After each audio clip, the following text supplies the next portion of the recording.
always actually remains the same. Things like real-time reflections on the roof of cars remain. It's like the filter shift across those titles, and then there are other elements as well. The way that weather is handled has changed. It's now much more convincing, and so weather effects are more in line with what you would expect, even down to clouds being accurately rendered when you switch to the classic lighting mode and entirely disappearing when you jump back to what Grove Street did. It does feel a little bit savage that they've left it in, but I can understand why it's there. There might be some people that prefer the original lighting, but I really don't notice that they've left in some of the mistakes that Grove Street made. Sometimes shadows wouldn't be accurately on set. They've kept that in some places, and then you switch back to their classic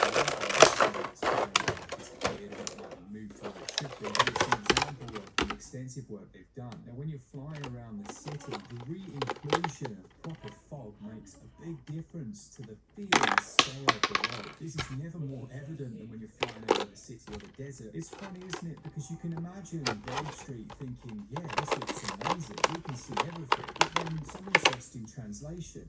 It's a little bit like the graphics equivalent of when you take a 24 frames per second scene and then render it as 60 frames per second, like they've done with many of these modern TVs by introducing frames to smooth out visuals to 60. And what it actually does is make things look really sharp. The same can be said here. By giving it far too much visual information, you shrink the size and feel of the world, but you also remove any artistic direction. It becomes a generic Unreal Engine game. The classic mode does away with that, even down to areas that feel almost claustrophobic with the level of that mist and fog, but actually it's a game, it's a piece of art, and it needs that original artistic direction. When you move over to something like Vice City, having the Grove Street visuals, it doesn't feel like Vice City at all. And actually, when I was playing it back 3 years ago, I didn't mind the changes and thought, yeah, this is okay. It's not till you actually play the original intent that that feeling hits you of, oh, okay, so that's Vice City, I remember now. The volumetric fog that I was talking about in San Andreas really does make a difference to that feeling. Things like the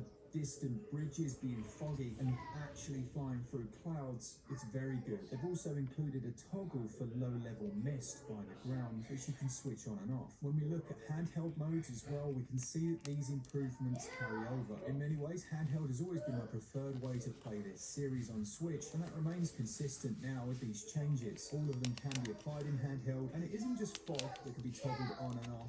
In terms of ground fog, you can also change the bloom effect. If bloom's not something you like, it feels a bit overblown, you can turn that off. But the classic lighting will also change the way that nighttime came out. Rather than the lifeless black sheet that we were presented with the original remaster release, we've once again got the artistic purples that we had back in the day. There are also times where you'll be able to see the stars where you previously couldn't, so that's easily the biggest change. Now, you might be wondering how these changes affect performance. The Nintendo Switch has been notorious for having by far the worst performance across all platforms, and sadly that isn't something that's been particularly improved. Generally the games can maintain 30, however it does stutter down. My biggest issue with the remastered trilogy were the number of stutters. The Unreal Engine 4 on Switch just is not a great option, and that remains the case here. I experienced a number of frame pacing issues, stutters, and while you could class it certainly as playable, and I think it feels a bit smoother in handheld, I don't remember the frame pitching being quite as bad. I had it hang for about 2 or 3 seconds at one point. It must have been this bad, but because it was so terrible right at the beginning, over the years it just felt more and more playable. Still, it's a shame that Rockstar couldn't get this completely